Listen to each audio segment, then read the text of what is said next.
Thank you. माझ्याबद्दल बदल्या आणि माझे एवढे गुण असतील हे मला माहीत नव्हतं. मला असं वाटायला की एवढा गुणाचा मी कधी झालो हा प्रश्न मला पडला. तामगाडगे ट्रस्ट मंचावरील उपस्थित सर्व मान्यवर, माझे मित्र, समोर असलेले सर्व श्रोते, मला माहिती आहे की आज या कार्यक्रमाला बराच वेळ झालेला आहे. आपल्याला दुपारच्या जेवणाची वेळ नागपूरकरांची मला माहिती असल्यामुळे ती होऊन गेलेली आहे. तरी आपण इथं उपस्थित आहात त्याच्याबद्दल प्रथमतः आपले आभार.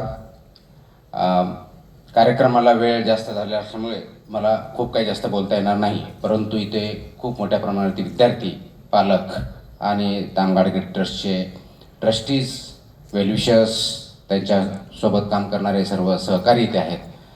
प्रथमतः तामगाडगे ट्रस्टच्या वतीनं जे काम चालतं आहे, विशेष करून ज्या क्षेत्रामध्ये ते काम करत आहे म्हणजे भौगोलिक आणि सामाजिक ज्यांच्यावरती जास्त परिणाम होतो, सिकल सेल या क्षेत्रामध्ये खूप दुर्लक्षित असं क्षेत्र असतानाही त्याच्यामध्ये उल्लेखनीय काम करतात. त्याच्यामुळे प्रथमतः आपण सर्वांनी त्यांचं अभिनंदन करणं गरजेचं आहे.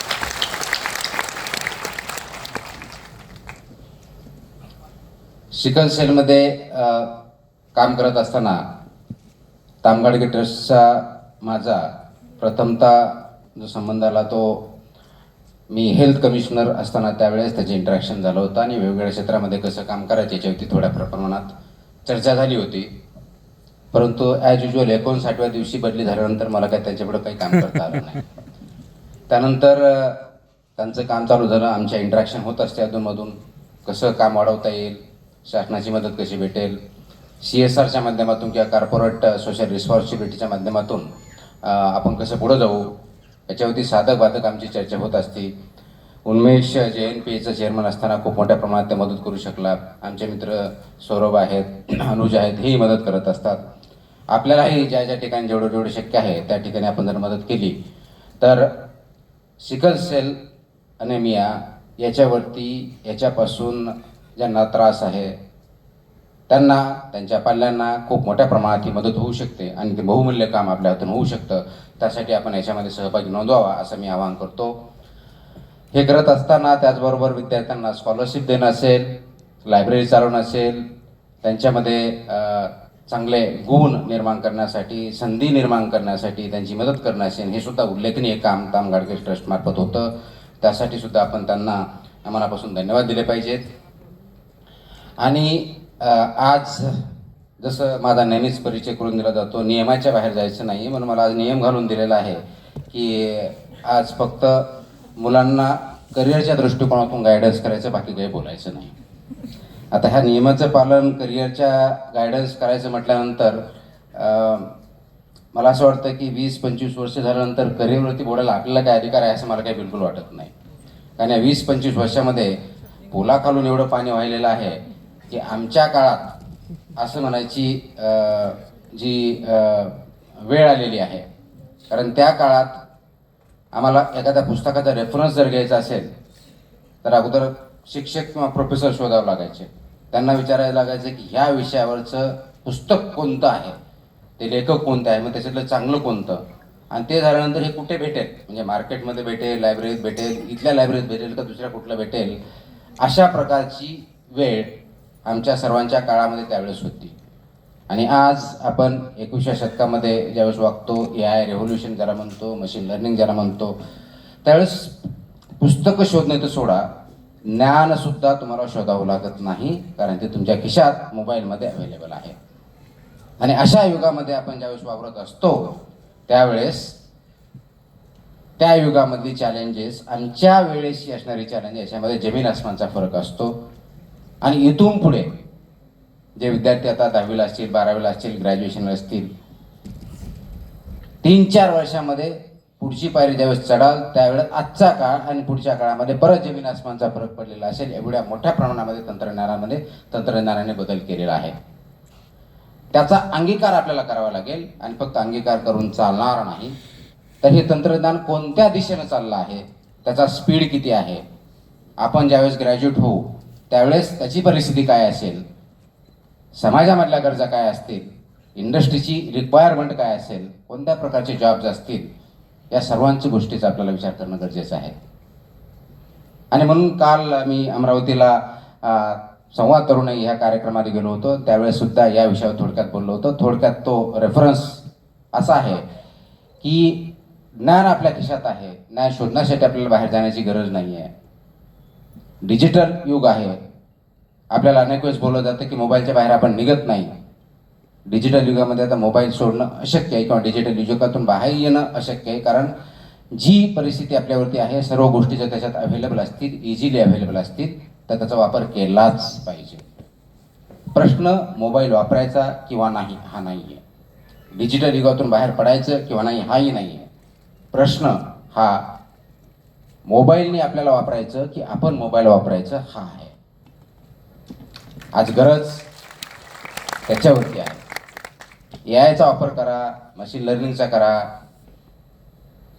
व्हॉट्सअपचा करा, पण ते करताना जो वापर करतोय तो योग्य करतोय का अयोग्य करतोय, मी करतोय का मोबाईल माझ्याकडून करून घेतोय. जे आपण फॉरवर्ड करतोय ते फॉरवर्ड करताना त्याचे परिणाम काय होतील याचा तरी विचार करतोय का, हाही आपण विचार करावा लागेल. आणि म्हणून तुम्हाला फक्त आता ज्ञान मिळवायचं नाही, जे की आमच्या वेळेस आपल्याला ज्ञान भेटण्यासाठी आपण प्रयत्न करायचं, ते तुमच्या हातात आहे, खिशात आहे, घरात आहे, टॅबलेटमध्ये आहे. त्यासाठी तुम्हाला इकडे तिकडे भटकण्याची गरज नाही. गरज आज आहे आपल्याला ह्या ज्ञानापासून विवेकापर्यंतची पायरी चढण्याची. तो विवेक काय आहे हे शोधण्याची. नॉलेज भेटेल तुम्हाला, टेक्निशियन्स भेटतील, स्मार्टफोन भेटतील, निर्णय क्षमता कुठून भेटणार आहे. आणि ती निर्णय क्षमता जर आपल्यामध्ये आणायची असेल तर ह्या ज्ञानाचा वापर विवेकामध्ये करायला आपण शिकलं पाहिजे. तो विवेक आपल्यामध्ये जागृत केला पाहिजे. आणि त्यासाठी चौकस बुद्धी, प्रत्येक गोष्टीला क्वेश्चन करणं, ही कला, ही ज्ञान, ही स्किल, हे स्किल आपल्याला अवगत करावं लागेल. आणि म्हणून आपल्याकडे ज्यावेळेस आपण मोबाईलचा वापर करतो, रील्सचा वापर करतो, इंटरनेटचा करतो, जे काही वाचतो, तर पहिला प्रश्न आपण असा विचारला पाहिजे, हे जे वाचतोय, जे रील आहे, जे आपण बघतोय, हे खरं आहे का? क्वेश्चन इट, खरं आहे का? का ते आपल्याला कुणीतरी पाठवलंय? याचा सोर्स काय आहे? याचा उगम काय आहे? आणि हे आपण जे वाचतोय आपल्यापर्यंत पाठवले किंवा आले, याचा उद्देश काय आहे? हा पहिला प्रश्न विचारा. मग सोर्स केल्यानंतर त्याचं व्हेरिफिकेशन करा. एका सोर्स नाही, मल्टिपल सोर्सनी, वेगवेगळ्या माध्यमातून, ज्याला विचार वैविध्य आपण म्हणू, वेगवेगळ्या विचाराच्या माध्यमातून. हे असं केलं तर काय होईल, नाही केलं तर काय होईल, अर्धवट केलं तर काय होईल, दुसरी गोष्ट केली तर त्याचा काय परिणाम होईल, समाजावरती काय होईल, माझ्यावरती काय होईल, माझ्या कुटुंबावरती काय होईल, हाही प्रश्न विचारा. आणि याच्यातून आपल्याला वाटतं की नाही त्याच्यामध्ये तथ्यांश आहे, सत्य आहे, पूर्ण आहे, अर्ध आहे, अंशतः आहे, तर जो सत्याचा भाग आहे तो स्वीकारा. आणि तो स्वीकारल्यानंतर त्या सत्याचा परिणाम माझ्या जीवनावरती काय होणार आहे आणि तो मी कसा उपयोग करू शकतो याच्यावरती विचार करायला शिका. जोपर्यंत हे प्रश्न तुम्ही स्वतःला विचारणार नाहीत तोपर्यंत आपल्याकडे फक्त डोपामाइनच्या माध्यमातून, रील्सच्या माध्यमातून तुम्हाला जे आवडतं तेवढंच पाठवलं जाईल. आणि आज आपण त्यामुळे एकमेकाचे शत्रू का झालोय, तर मला जे आवडतं तेवढी माझी ऐकण्याची तयारी आहे. माझ्या मनाविरुद्ध किंवा विचाराविरुद्ध एक रील जरी आली तरी ते मला आवडत नाही, आणि विचार मांडण्याची आणि ऐकून घेण्याची माझी तयारी नाही आहे. हा जो परिणाम झालेला आहे हा डिजिटल युगाचा नेगेटिव्ह परिणाम आहे. म्हणून डिजिटल युग किंवा इंटरनेट किंवा व्हॉट्सअप किंवा इन्स्टा हे वाईट आहे का? बिलकुल नाही. ही अत्यंत चांगली टेक्नॉलॉजी आहे. याचा वापर योग्य केला पाहिजे. आपल्याला आठवत असेल तर आपण ज्याला अगोदर आपण नॉमॅडिक ट्राईब्स, त्याच्या अगोदर कधीतरी जंगलामध्ये राहायचो, त्यावेळेस आपल्याकडे कोणतीही टेक्नॉलॉजी नव्हती. आपण इतिहास वाचतो, मग जाळ करायला शिकलो, जाळ करण्यापासून मग अन्न शिजवायला शिकलो, आणि त्याच्यातून आपला प्रवास सुरू होऊन इथपर्यंत आलो. ते जाळ करायला सुरुवात केल्यानंतर, अन्न शिजवल्यानंतर त्याच्यानुसार फॉरेस्ट पण जळायला लागले. आता त्या आगीचा उद्देश अन्न शिजवण्यासाठी करायचा की फॉरेस्टला जाळण्यासाठी करायचा हा आपला निर्णय असतो. म्हणून आग वाईट नाही आहे, ती टेक्नॉलॉजी ते माध्यम आहे. तसंच आज AI किंवा कम्प्युटर टेक्नॉलॉजी वाईट नाही आहे, अत्यंत चांगली आहे. त्याचा वापर आपल्याला पुढं जाण्यासाठी, मानव समाजाला पुढं नेण्यासाठी, आपल्या कुटुंबामध्ये पॉझिटिव्ह इम्पॅक्ट करण्यासाठी करायचा की काही चुकीचे रील्स बनवून दुसऱ्याला अनेकामध्ये भांडणं लावायची, तेढ निर्माण करायचं, चुकीच्या गोष्टी पसरवायच्या आणि एकच गोष्ट अनेक वेळेस पसरल्यामुळं ती आपल्याला खोटी वाटते किंवा खरी वाटते, खोटी जरी असली ती करून दाखवायची, हा आपला वैयक्तिक निर्णय आहे. आणि म्हणून ही टेक्नॉलॉजी अत्यंत चांगली असतानाही त्याचा वापर जर आपण अशा पद्धतीने करत गेलो तर त्याचे वाईट परिणाम आपल्या सर्वांवरती होऊ शकतात, आपल्या भविष्यावरती होऊ शकतात. ते आपण बघत आहोत. ते अवॉइड करण्यासाठी आपल्याला विवेकवादी व्हावे लागेल. आणि या विवेकवादाची खूप मोठी परंपरा महाराष्ट्राला लाभलेली आहे. संत ज्ञानेश्वरांनी मराठीमधून जी ज्ञानेश्वरी लिहिली, मराठी लोकांसाठी लिहिली, कारण ती संस्कृत होती, प्रत्येकाला वाचता येत नव्हती. ज्या कोणत्या भाषेत होती, ज्या कोणत्या आपल्याला म्हणता येईल लिपीत होती, ती सर्वसामान्यापर्यंत आक्षेप नव्हती, शक्य नव्हतं प्रत्येकाला. ती सर्वसामान्यापर्यंत आली. त्याला ज्ञानाला विवेकाशी जोड दिली. संत तुकारामांनी काय केलं, ज्या प्रथा होत्या त्याला प्रश्न विचारले, ज्या अयोग्य होत्या त्याच्यावरती प्रहार केले, विरोध झाला तरी केले आणि त्या दृष्टीनं पुढे नेऊन समाजामध्ये सुधारणा घडल्या. डॉक्टर बाबासाहेब आंबेडकरांनी काय केलं, त्यांचं आपण जर पुस्तक वाचलं अनाहिलेशन कास्ट असेल, याच्यासारख्या खूप मोठ्या भारतासारख्या देशामध्ये कास्टवरती इतकं द्वंद्व होत असताना त्या काळात त्यांनी या कास्ट विषयीचे सर्व विचार त्या पुस्तकातून मांडले आणि ते अनाहिलेट कसं केलं पाहिजे, त्याचे अवगुण काय आहेत हे दाखवून दिलं. हे प्रत्येकान समाजाच्या विरुद्ध केले. फुले असतील, महात्मा फुले यांनी, सावित्री फुले यांनी शिक्षणावरती भर देऊन आपल्या सर्वांना शिक्षण घेतले, त्याचे काय परिणाम होतील, न घेतलं तर काय परिणाम होतील हे आपल्याला सांगितलं. आज तुमच्या समोरचं आणि आपल्या समोरचे जे संकट आहे तर हे आर्टिफिशियल इंटेलिजन्सचं संकट नाही आहे. रादर ह्या आर्टिफिशियल इंटेलिजन्स मशीन लर्निंग असताना, डिजिटल टेक्नॉलॉजीचा यूज होत असताना याचा विवेकवादी वापर कसा करता येईल हे आपल्या समोरचं चॅलेंज आहे. आणि म्हणून विचार करणं हे सर्वात मोठं चॅलेंज झालं. कारण आज आपल्याला सगळ्या ठिकाणी खूप आवाज ऐकू येतो आणि त्या आवाजामध्ये आवाज मोठा कुणाचा एवढंच आपण बघतो. तो आवाज नसतो, तो गोंगाट असतो. आणि ज्यावेळेस आवाज गोंगाटामध्ये परिवर्तित होतो त्यावेळेस विचार पूर्णपणे दबून जातात. प्रश्न तुम्हाला आवाज वाढवायचा आहे का विचार जे आहेत त्यांना वरती न्यायचंय, हा एवढाच आहे. आणि हा जर विचार आपण आज केला नाही तर कदाचित 10 वर्षांनी, 20 वर्षांनी, 30 वर्षांनी आपण जे स्वप्न बघतोय आपल्या स्वतःबद्दल, आपल्या कुटुंबाबद्दल, कम्युनिटीबद्दल, समाजाबद्दल, देशाबद्दल, त्याच्यातलं कोणतंही स्वप्न आपण पूर्ण करू शकणार नाही. जगामध्ये आपल्याला महासत्ता बनायचं आहे. सर्वात अगोदर महासत्ता स्थापित आपल्याला करावं लागेल ती आपल्या विचारांची. कारण जगामध्ये पॉवरफुल देश इकॉनॉमिकली खूप आहेत. ते इकॉनॉमिकली पॉवरफुल देश असले सामाजिकदृष्ट्या तेवढे स्थैर्याचे आहेत का, हाही प्रश्न आपल्याला विचारायचा आहे. आणि म्हणून फक्त आज तुम्ही डिग्री घेऊ नका. बऱ्याच वक्त्यांनी हे सांगितलं की डिग्रीमुळे तुम्हाला कदाचित नोकरी भेटेल. सर्टिफिकेट्स असतील, डिप्लोमा असतील, होल्डर असतील, याच्यामध्ये अनेक प्रश्न काही प्रमाणात उत्तरित होऊ शकतात. पण आज सर्वात महत्त्वाची जी गरज आहे ती स्किल्सची आहे, कौशल्याची आहे. कौशल्याशिवाय तुम्हाला मला पुढे जाता येणार नाही. म्हणून आपल्याला दुसरी महत्त्वाची विचाराबरोबर दुसरी महत्त्वाची जी गोष्ट करायची आहे ती म्हणजे लाईफ लॉंग लर्निंग. जीवनभर शिकण्याची सवय आपल्याला लावून घ्यायची आहे. अनेक वेळेस आपण नोकरी लागल्यानंतर किंवा ग्रॅज्युएशन झाल्यानंतर ते आपण सोडून देतो. अनेक वेळेस हाही प्रश्न आहे की आपण खरोखर ग्रॅज्युएशन करताना लर्निंग करतो की नाही करतो, हा वेगळा विषय असू शकतो. हे आपण गृहीत धरू की आपण ते शिकत असतो. पण लाईफ लर्निंग जर आपण केलं नाही तर या AIच्या युगामध्ये तुम्ही आणि मी टिकू शकणार नाही. मशीन मोठी का माणूस मोठा हा प्रश्न नाही आहे. प्रश्न हा आहे ही जी मशीन आहे, जी माणसाने क्रिएट केलेली आहे, त्याचा उपयोग कसा करायचा, कोणत्या उद्देशासाठी करायचा, कोणत्या पद्धतीने करायचा आणि किती करायचा, याचं जर आपण तारतम्य बाळगलं नाही तर आपण डेफिनेटली परत एक वेळेस गुलामगिरीमध्ये जाणार आहोत.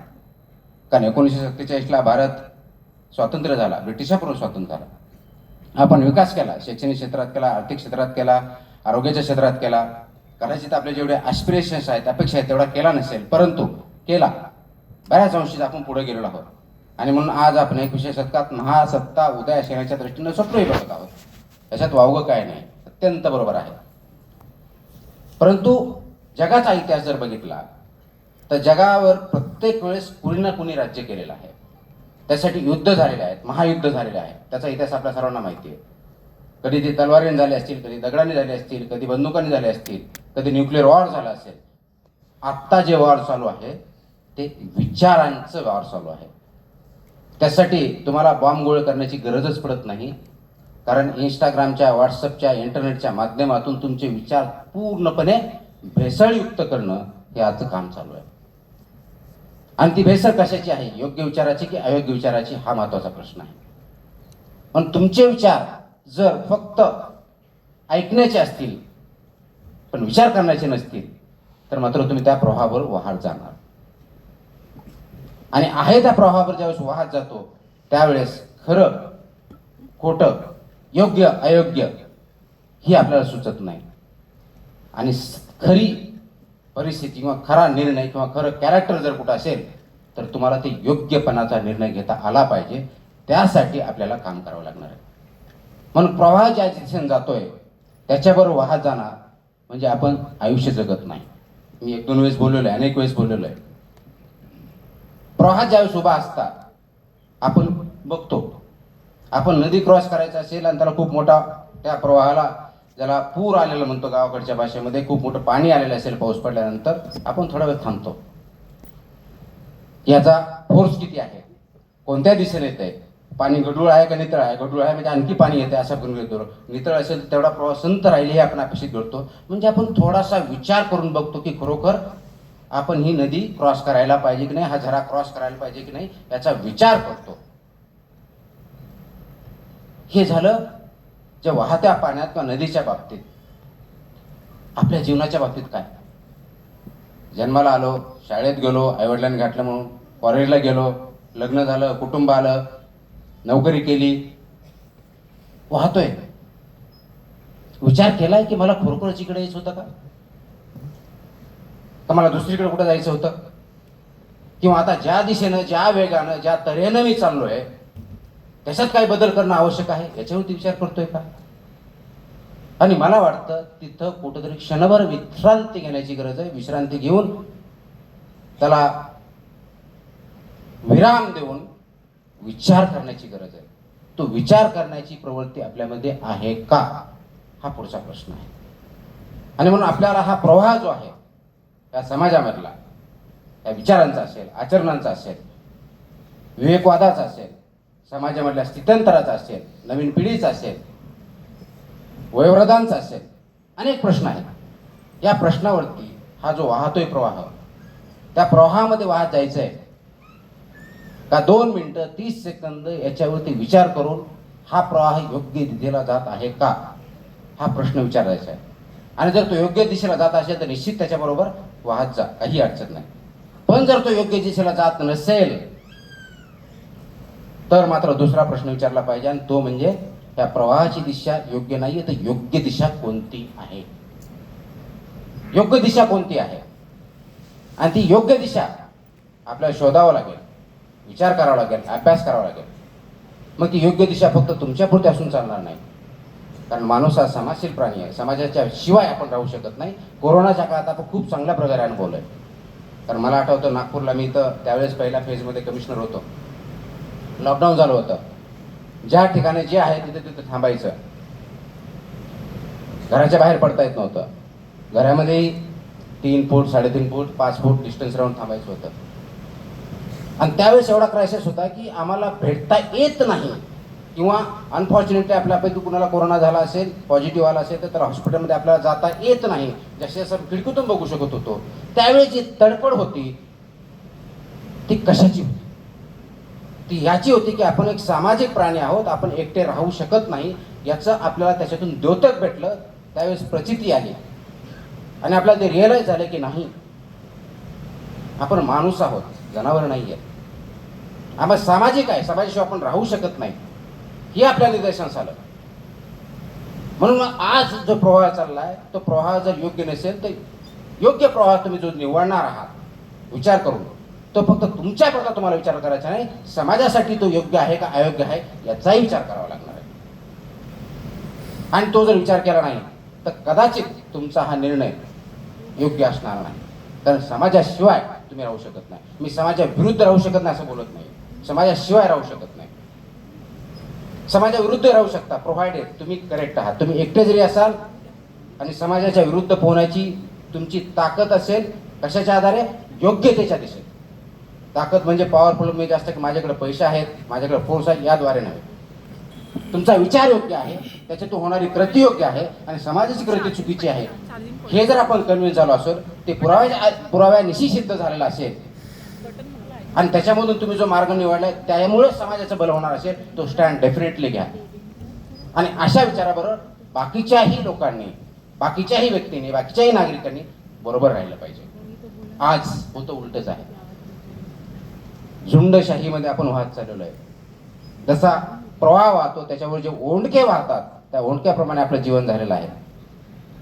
आणि म्हणून विचार करणारा व्यक्ती तिथं 2 मिनिटं जर त्या प्रवाहाला योग्य की अयोग्य विचारात थांबला तरी त्याला मूर्ख समजलं जातं, त्याला अयोग्य ठरवलं जातं. आणि हाच प्रॉब्लेम झालेला आहे. विचार करणं ही चूक नाही आहे, विचार शून्यता हा प्रॉब्लेम आहे. म्हणून आपल्याला आज जी विचार शून्यता कदाचित आपल्यात आली असेल, नवीन पिढीमध्ये आलेली असेल, ती विचार शून्यता घातक आहे. आणि हे फक्त मी बोलत नाही, याच्यामध्ये खूप मोठ्या प्रमाणात हाना अरेंट नावाची जे फिलॉसॉफर्स आहेत त्यांनी जर्मनीतून नंतर अमेरिकेत गेल्या, त्यांनी याच्यावरती रिसर्च केला. आणि त्यांचं एक वाक्य आहे, त्यांनी ते असं म्हणतात की विचार शून्यता म्हणजे जगामध्ये सर्वात एव्हिल कोण असतं तो लोक नसतात, विचार शून्यता सर्वात घातक आहे. ती कशी? मी आहे, मी समजा हिटलर आहे, हिटलरच्या बाबतीत त्यांनी उदाहरण दिलेलं आहे आणि त्यांनी सांगितलं हे अधिकारी अशा प्रकारच्या लोकांना मारायचं आहे.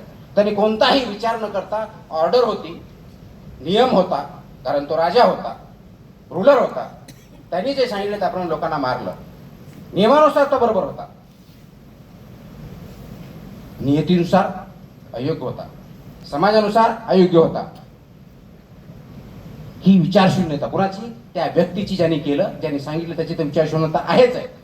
ज्यांनी केलं हे कर्तृत्व सो कॉल्ड, हे कर्तव्य सो कॉल्ड नियमानुसार, त्याची सुद्धा विचारशून्यता आहे. आणि म्हणून जर्मनीत एवढं मोठं संकट आलं, समाजावरती, देशावरती, जगामध्ये एवढं मोठं संकट आलं. तशीच विचारशून्यता जर आपल्यात असेल तर पुढचा समाज त्याप्रमाणे घडेल.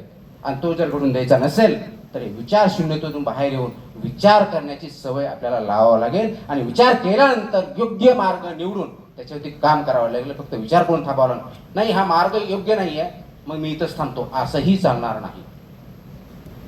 आपल्याला योग्य मार्ग निवडावा लागेल, त्याच्यासाठी आवश्यक ते काम करावं लागेल, रिसर्च करावं लागेल, कोलॅबोरेशन करावं लागेल, गरज पडली तर संघर्ष करावा लागेल. हे योग्य मार्गाची निवड करावी लागेल. आणि योग्य मार्ग निवडल्यानंतर मार्गक्रमण करताना ते एकट्याने होणार नाही, दोघांनी होणार नाही. जसं उन्मेषने सांगितलं, आपल्याला कम्युनिटी आणि कोलॅबोरेशन एकत्र जावं लागेल.